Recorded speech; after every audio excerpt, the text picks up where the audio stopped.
할렐루야. 잠시 기도하고 하나님의 말씀을 나누길 원합니다. 하나님 우리 아버지 감사합니다. 오늘도 저희들이 심령을 새롭게 하여 주시사 하나님 나라의 선하고 아름다운 것을 바라볼 수 있도록 하나님의 나라의 역사를 바라보며 하나님 나라의 상을 바라보며 나갈 수 있도록 새롭게 하여 주시고 또 온전케 하여 주옵소서. 약한 심령을 강하게 하여 주시옵시고 또 넓은 마음과 믿음을 붙들고 하나님이 부르심의 상을 위해서 달려나갈 수 있는 용기와 또 믿음을 더하여 주옵소서. 교회를 위하여, 가족을 위하여, 이웃을 위해서 기도하는 또 기도의 마음과 겸손한 마음으로 이웃을 섬기는 마음 더하여 주시옵시고 오늘도 승리하는 모든 성도들 될 수 있도록 도와주시옵소서. 두려움이 떠나가고 또 절망이 떠나가고 병으로 인해서 낙심된 마음이 떠나가고 하나님이 주시는 새 힘을 얻고 승리하는 또 한날 될 수 있도록 축복하여 주옵소서. 예수님의 이름으로 기도하옵나이다. 아멘. 하나님의 말씀을 잠깐 제가 봉독해 올리겠습니다. 오늘 말씀은 사무엘상 31장입니다. 1절에서 13절 말씀을 제가 봉독해 올리겠습니다. 블레셋 사람이 이스라엘을 침해 이스라엘 사람들이 블레셋 사람들 앞에서 도망하여 길보아 산에서 엎드려져 죽으니라. 블레셋 사람들이 사울과 그의 아들들을 추격하여 사울의 아들 요나단과 아미다답과 말기수아를 죽이니라. 사울이 패전함에 활 쏘는 자가 따라잡으니 사울이 그 활 쏘는 자에게 중상을 입은지라.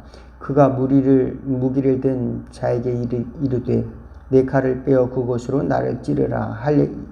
할례 받지 않은 자들이 와서 나를 찌르고 모욕할까 두려워하노라 하나 무기든 자가 심히 두려워하여 감히 행하지 아니하는지라. 이에 사울이 자기의 칼을 뽑아서 그 위에 엎드러지매 무기를 든 자가 사울이 죽음을 보고 자기도 자기 칼 위에 엎드러져 그와 함께 죽으니라. 사울과 그의 세 아들들과 무기를 든 자와 그의 모든 사람들이 다 그날에 함께 죽었더라. 골짜기 저쪽에 있는 이스라엘 사람들과 요단 건너쪽에 있는 자들이 이스라엘 사람들이 도망한 곳과 사울과 그의 아들들이 죽었음을 보고 성읍들을 버리고 도망하며 블레셋 사람들이 이르러 거기서 사니라. 그 이튿날 블레셋 사람들이 죽은 자를 벗기러 왔다가 사울과 그의 세 아들들이 길보아 산에서 죽은 것을 보고 사울의 머리를 베고 그의 갑옷을 벗기고 자기들의 신당과 백성들에게 알리기 위하여 그것을 블레셋 사람들의 땅 사방에 보내고 그의 갑옷은 아스다롯의 집에 두고 그의 시체는 벳산 성벽에 못 박음에 길르앗 야베스 주민들이 블레셋 사람들이 사울에게 행한 일을 듣고 모든 장사들이 일어나 밤새도록 달려가서 사울의 시체와 그의 아들들의 시체를 벳산 성벽에서 내려가지고 야베스에 돌아가서 거기서 불사르고 그의 뼈를 가져다가 야베스 에셀나무 아래에 장사하고 7일 동안 금식하였더라. 아멘. 오늘은 리더십에 관한 이야기를 잠깐 말씀을 드리고자 합니다. 사울은 이스라엘 나라의 40년 동안을 왕 노릇했습니다. 왕의 일을 40년 동안 보면서 그는 나라를 위해서 일한 것도 있지만 자기 자신의 영광을 위해서 또 일을 하기도 했습니다. 나가서 이스라엘 공동체에 해를 주는 일도 서슴지 않았습니다. 바로 다윗을 죽이려고 쫓아다닌 것이죠. 다윗을 죽이려고 군사를 모으고 수많은 군사를 모아서 충성된 신하를 쫓아가 죽이려고 하고 또 적군들이 오는 것을 방비하지 못하고 이렇게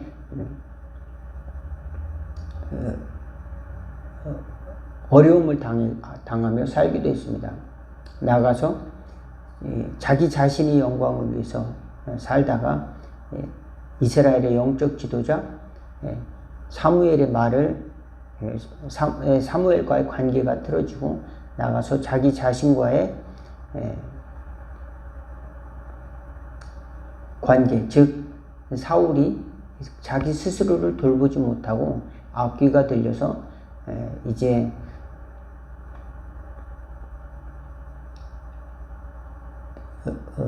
사울이 마지막에는 거의 미쳐가는 그런 모습을 보게 되는 것입니다.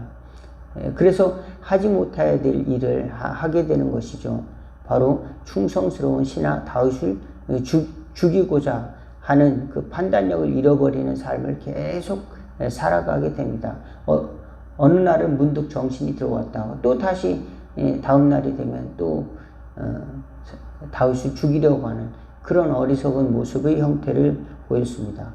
그러면 오늘 예수 믿는 저와 여러분들의 삶은 사울의 삶을 볼 때에 우리도 이렇게 되지 않을까라고 하는 교훈을 받아야 될 줄로 믿습니다. 우리는 이렇게 되지 않기 위해서 어떻게 살아야 하겠는가라고 하는 것입니다. 우리는 사울처럼 실패하는 리더십이 아니라 예수 그리스도를 따르는 그리스도 예수 안에 있는 건전한 리더십을 갖는 성도들이 될 수 있기를 주의 이름으로 축원을 드리겠습니다. 여러분들은 원하든 원치 않든 점점 이제 시간이 가면서 부모가 되고 또 뒤에 오는 사람들에게 가르침을 전해줘야 될 사람으로 점점 자라게 되고 또 삶의 기술도 발달하게 될 것입니다. 그러면 그때 예수 믿는 사람으로서 어떻게 건전한 리더십을 발휘할 것인가. 젊은 사람들이 말하는 꼰대 같은 역할을 하는 것으로만 보여지는 것이 우리 예수 믿는 사람들의 모습일까 이렇게 생각하면서 예수 믿는 사람들은 그럼 어떤 모습으로 리더십을 갖는 것이 좋을까 생각하면 첫 번째는 하나님과의 관계를 잘 갖는 것이 가장 중요하다고 말씀을 드리길 원합니다. 하나님과의 관계, 곧 내가 다른 사람을 통제하고 내 자신을 잘 훈련해서 이제 멋진 성취를 이루는 것도 좋은 일이지만 그 모든 것은 다 하나님이 나에게 주신 것이라는 것을, 하나님이 나에게 주신 은혜라는 것을 깨닫고 우리는 예수님 안에서 하나님과의 관계를 먼저 잘 갖는 것이 우리에게는 상당히 중요하다. 왜냐하면 우리 주변에 있는 사람들이, 나와 함께 있는 사람들이 나를 통해서 하나님의 은혜를 볼 수가 있다면, 하나님께서 함께 하시는구나, 하나님과의 관계는 좋은 것이구나, 이런 것을 볼 수가 있어야 되지 않겠습니까? 그렇다면 내가 하나님과의 관계성 속에서 기쁜 마음을 가지고 또 감사하는 마음을 가지고 사는 것이 필요하다. 하나님과의 관계. 그 다음에 공동체와의 관계. 내 자신의 유익을 위해서 살아가는 것이 아니라 내 자신의 유익을 위해서 공동체에 해를 주는 삶, 또 공동체를 지배하려고 하는 삶이 아니라 공동체를 섬기기 위해서 헌신하는 것이 바로 건전한 리더십을 갖는 그런 예수 믿는 사람들이다 말씀을 드립니다. 사울은 공동체에 헌신하는 것보다는 자기 영광이 더 중요했습니다. 자기가 명예롭게 다른 사람이 인정해 주는 것을 추구했습니다. 그래서 사람들이 알아주지 않으면은 굉장히 마음이 삐지고 또 상하는 그런 연약한 마음을 가지고 있었습니다. 공동체보다는 자기 권위가 더 중요했습니다. 내가 왕에서 내려오면 어떡할까? 자기 문제가 있었을 때 그 문제를 받아들이고 또 이제 수정을 하고 겸손하게 멘토를 통해서 배우려고 하지 않고 하나님과의 관계도 깨어지고 또 멘토와의 관계도 깨어지고 또 공동체와의 관계도 깨어졌습니다. 결국 나중에는 자기 자신과의 관계도 깨어졌습니다. 그래서 내가 적들의 손에 죽느니 차라리 자결하겠다. 그리고 오늘 보니까 스스로 칼을 빼어서 블레셋 사람들이 이제 쳐들어오니까 화를 맞고 중상을 입어서 이대로는 내가 포로가 돼서 부끄러움을 당할 것 같다. 그래서 자기 칼로 스스로 자결하는 모습을 보게 되는 것입니다.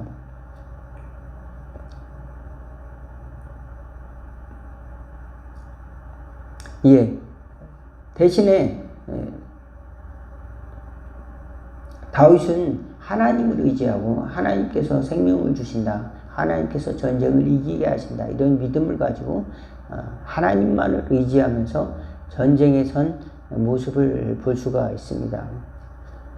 주님을 의지해서 성벽을 달리고 또 성벽을 뛰어넘고 주님을 의지해서 적군을 달린다라고 다윗은 고백을 하고 있습니다. 그렇습니다. 우리가 예수 믿는 사람들로서 예수 믿는 크리스찬으로서 어느 단체에서 중요한 일을 맡게 된다면 항상 공동체의 유익을 위해서 이렇게 헌신하는 마음, 이런 마음을 갖는 것이 필요합니다. 그리고 또 하나는 아까 처음 말씀드렸듯이 하나님과의 관계를 잘 갖는 것입니다. 하나님이 나를 사랑하신다는 것을 확신하고 또 그 안에서 기도를 통해서 또 성경 말씀을 통해서 예배와 또 봉사를 통해서 하나님과의 관계를 잘 맺는 것이 가장 필요합니다. 하나님께서는 우리를 사랑하사 예수님을 보내주셔서 우리로 하여금 하나님과의 관계를 잘 갖도록 중개자가 되어주셨어요. 그래서 우리는 예수님의 이름으로 항상 기도하면서 예배를 드리고 또 예수님의 이름으로 우리는 기도하고 또 예수님의 사역을 통해서 우리는 하나님의 약속을 성취한 이 성경을 바라보게 되는 것입니다. 성경을 묵상하면서 우리는 하나님과의 관계를 잘 갖도록 하는 것이 중요하다. 근데 이러한 원칙을 잃어버리고 살게 되면 하나님과의 관계도 깨지고 또 내가 배우지도 못합니다. 또 멘토를 통해서 배우지도 못하고 또 공동체와의 관계도 깨어지고 또 나 자신과의 관계도 무너져 버리는 그런 이 지경에까지 이르는 것입니다. 그렇지만 건전한 리더십은 하나님과의 관계 그리고 또 나를 가르쳐주는 또 멘토와의 관계, 또 내가 배울 수 있는 사람들과의 그런 관계, 그 다음에 공동체와의 관계, 나 자신과의 관계를 긍정적으로 확대하는 것들을 확대하도록 하나님께서 우리에게 은혜를 주신다는 사실을 꼭 믿을 수 있기를 바라겠습니다. 이런 모든 관계를 회복시키기 위해서 예수님이 오셨고 예수님은 저와 여러분에게 예수님이 하신 일을 할 수 있다 이렇게 격려를 하고 있습니다. 너희가 나를 믿으면 내가 한 일도 할 것이요 나보다 더 큰 일도 하리라 그랬습니다. 예수님은 큰 자가 되기 위해서는 너희 중에 섬기는 자가 되어야 되고 가장 작은 자가 되어야 하리라. 예수님께서는 자기 목숨을 많은 사람들을 위해서 대속물로 주기 위해서 이 땅에 왔다. 이렇게 말씀했습니다. 그야말로 예수님은 섬김을 통해서 헌신을 통해서 또 하나님께 적극적으로 모든 것을 하나님 앞에 내려놓고 순종함을 통해서 하나님이 주신 특별한 사명을 완수하고 또 하나님이 주신 리더십을 이루어냈습니다. 그리고 오늘날 예수님께서는 가장 높으신 보좌에 앉으셔서 우리를 위해서 친히 간구하시며 또 마지막에 최후의 심판을 행하실 하나님으로 그를 높이셨습니다. 저와 여러분이 예수님을 믿는 동안 이웃 사람들과의 관계 또는 여러분에게 영향력을 받는 사람들과의 관계 속에서 이와 같은 건전한 리더십을 발휘할 수 있기를 바라겠습니다. 겸손한 마음으로 배울 수 있는 태도를 가지고 하나님과의 관계를 잘 맺어가면서 또 공동체와의 관계, 또 여러분 자신과의 관계를 잘 맺어가면서 믿음 안에서 승리하는 저와 여러분 다 되기를, 마지막까지 승리하는 리더십을 가진 믿음의 승리자들이 다 되기를 주의 이름으로 축원을 드리겠습니다. 기도하겠습니다. 하나님 우리 아버지, 우리는 우리의 가진 것을 붙들고자 하여 정말로 참된 하나님이 주신 축복의 리더십을 잃어버리지는 않았는지요. 섬김을 통해서 또는 내가 가지고 있는 것을 내려놓음으로 인해서 오히려 하나님이 주신 복을 또 리더십을 획득하는 것을 가질 수 있는 저희들 될 수 있도록 도와주옵소서.